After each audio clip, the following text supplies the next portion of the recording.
Hai, gue Salsa. Hai, gue Acila. Gue Nadia. Dan kita Sunstalk!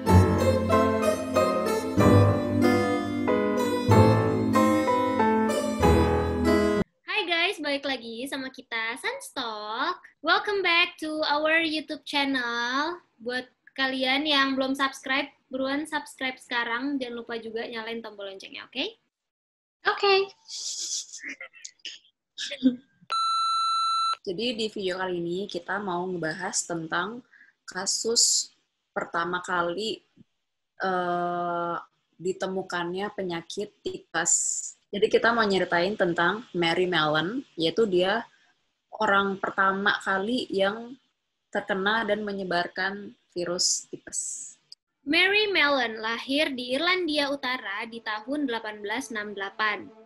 Dia pindah ke Amerika Serikat di antara tahun 1883 dan 1884. Nah, di Amerika dia tinggal sama paman dan bibinya, dan di sana dia kerja sebagai koki di rumah-rumah orang kaya gitu. Di tahun 1906, dia kerja di rumah seorang kepala bank yang kaya raya bernama Charles Henry Warren. Charles nyewa rumah di Oyster Bay, Long Island selama musim panas.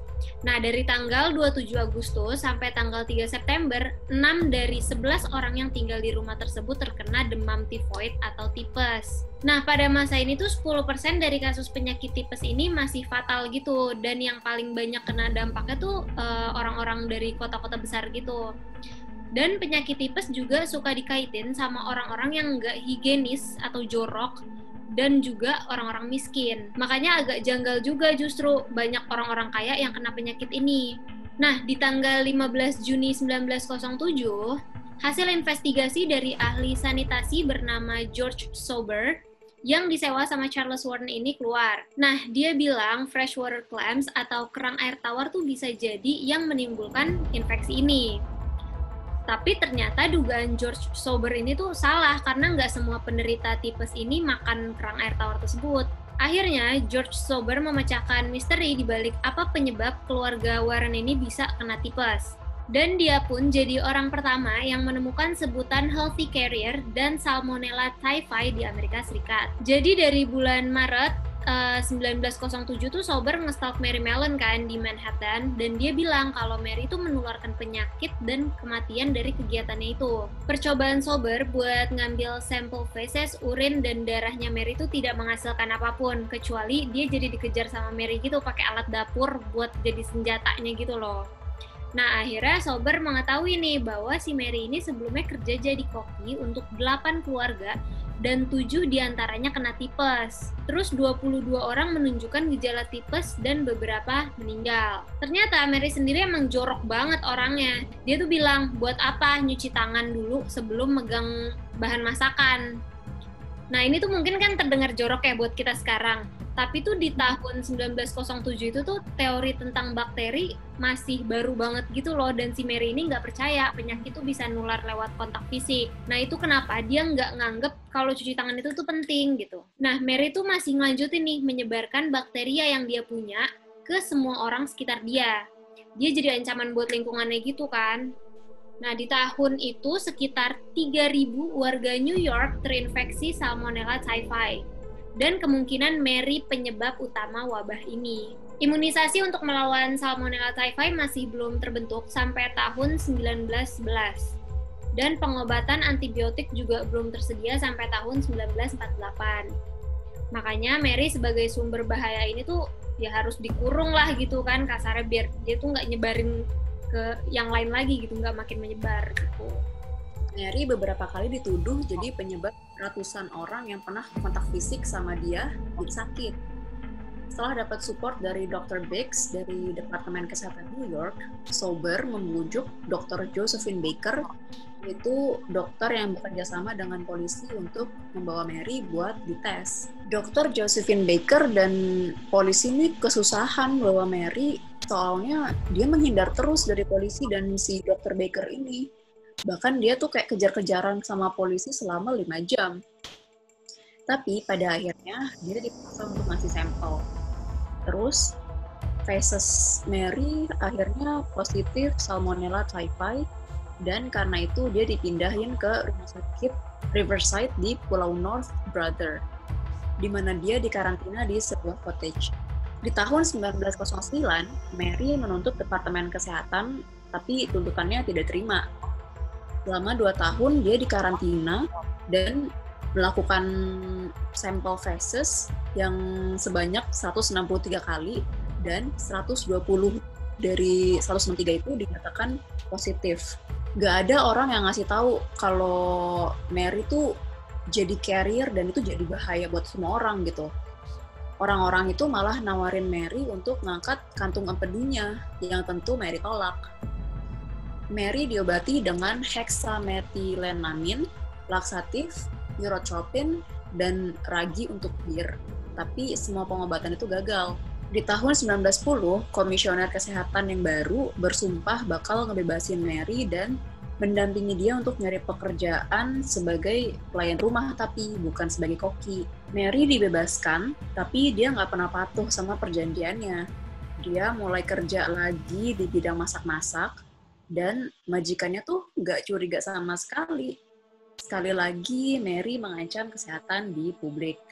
Sebagai koki di Sloan Maternity alias rumah sakit ibu dan anak di Manhattan, selama 3 bulan, dia at least sudah menularkan 25 orang dokter, perawat, dan staf lainnya. Dan 2 diantaranya meninggal. Dia berhasil pakai nama palsu yaitu Mary Brown untuk bisa kerja di rumah sakit itu. Sejak itu, dia jadi punya julukan Typhoid Mary, dan julukan itu dijadiin bercandaan, dan akhirnya Typhoid Mary muncul di kamus medis sebagai disease carrier atau pembawa penyakit.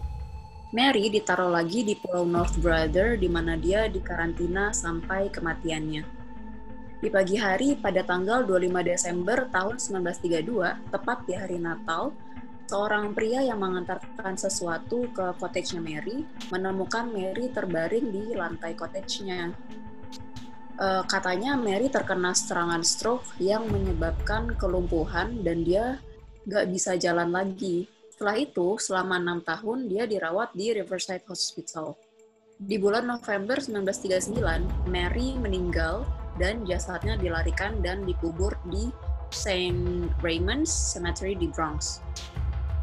Hasil otopsi menunjukkan bahwa Mary punya Salmonella typhi dari batu empedunya, yang situasinya tuh bisa nggak separah ini. Kalau dulu tawaran untuk ngangkat kantung empedunya disetujuin sama Mary.